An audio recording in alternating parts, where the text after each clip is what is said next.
This is Real News Media TV, coverage you can trust. Please like, share, subscribe, and hit the notification bell. Select all for daily news updates.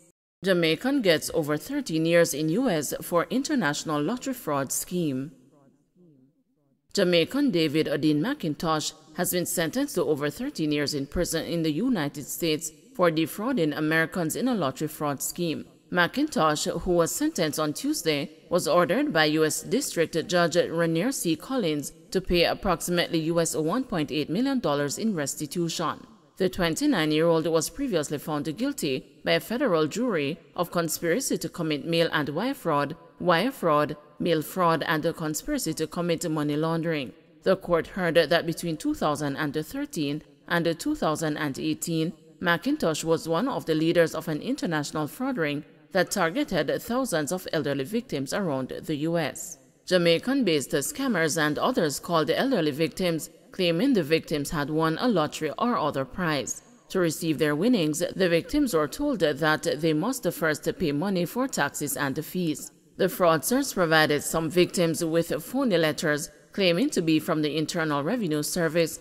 that threatened to seize their assets if they failed to pay. The court was told that McIntosh's role in the scheme was to distribute lead sheets which contained the names and the personal information of thousands of primarily elderly individuals for the scammers to contact and to lure into the scheme.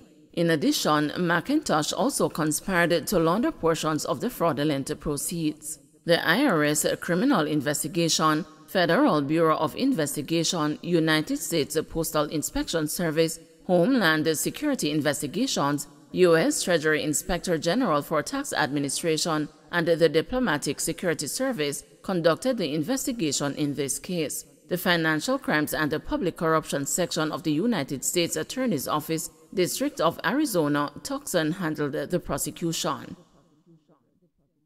Businessman held after US $850,000 ganja bust.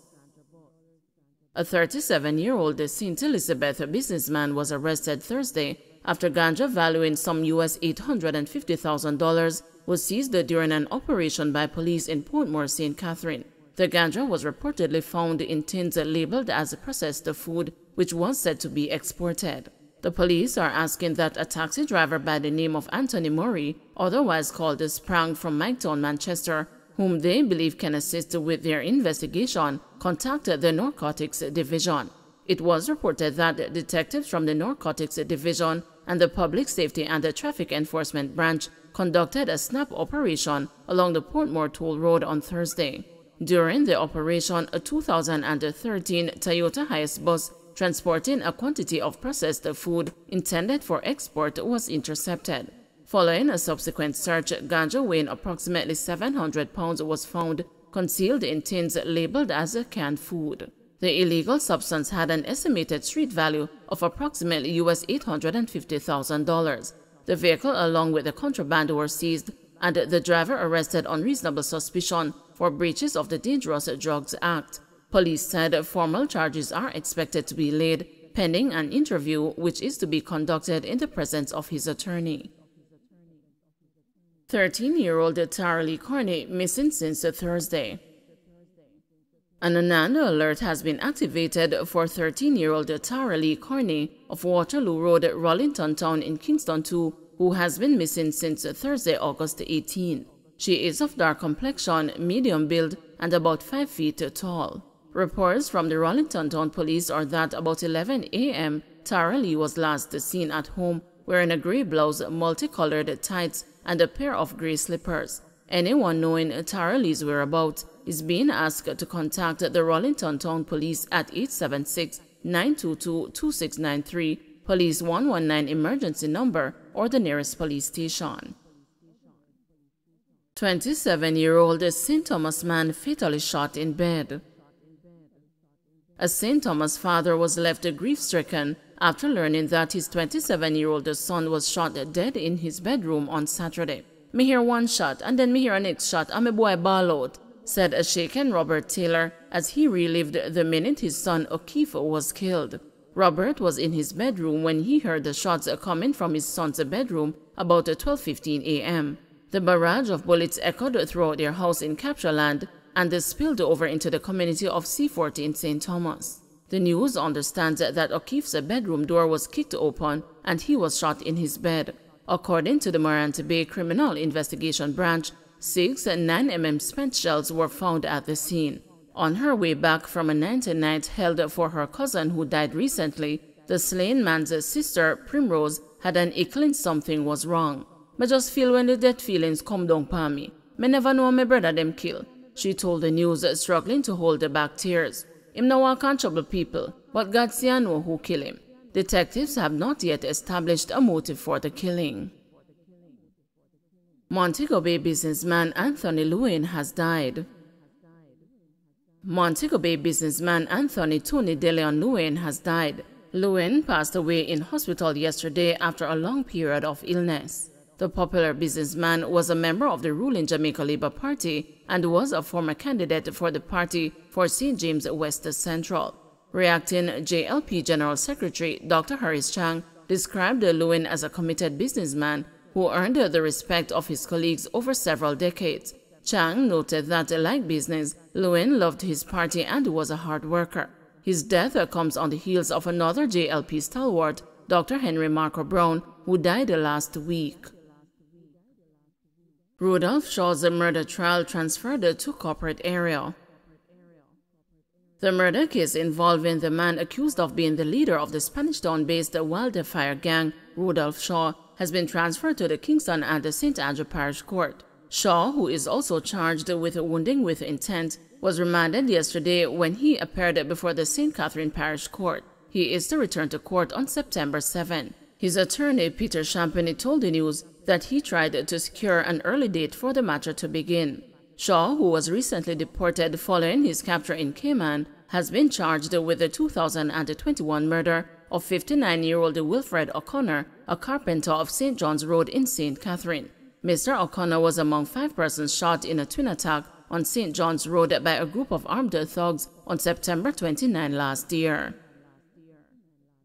Jamaican and Canadian government failed farm workers, advocate claims. The Jamaican and Canadian governments are being accused of not doing enough to protect farm workers who were part of a massive discrimination case in Canada. Chris Ramsaroop, organizer of Justice for Migrant Workers in Canada, contends that the representation should have been significantly stronger based on the magnitude of the case. His concern follows a ruling by the Ontario Human Rights Tribunal that Ontario Provincial Police racially discriminated against the migrant workers when they conducted wide-scale DNA testing as part of a 2013 sexual assault investigation. The decision was issued nearly a decade after the officers performed a DNA test on 96 migrant workers, even though many did not resemble the assault suspect's description. This group includes Jamaicans, and Mr. Ramsaroop said on Friday that both the Jamaican and Canadian governments could have done more about the issue. He's suggesting that the oversight mechanisms to protect workers need to be significantly improved. In contrast to his opinion of the respective governments, Mr. Ramsaroop has praised the courage of the workers who decided to risk their jobs in Canada to challenge the police in this case. In the meantime, Shane Martinez, the criminal defense and human rights lawyer who represented 54 migrant workers in this case, is already predicting that the impact of the ruling will be significant. According to him, the historic case will teach many lessons. If each government claimed that there's so much oversight and protections, why did no jurisdiction undertake to champion these causes? Why, once again, is it left to the workers to fend for themselves? An organization like ours to intercede and to interject and take these issues on. There's something fundamentally wrong with this program. The decision notes that. The workers will tell you what's wrong with the program.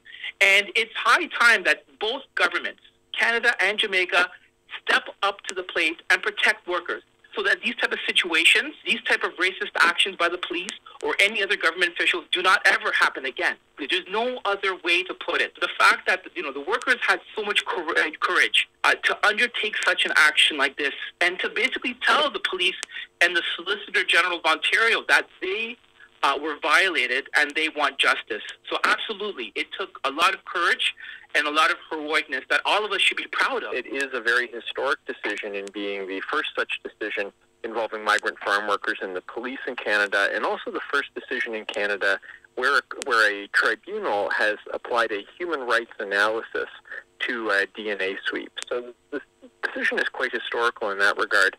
I think that this decision is going to let the state know, it will let the government know, the police know, that migrant workers, although they are vulnerable, when forced to do so, will organize among themselves and will rise up, and they will fight back, and they will assert their rights.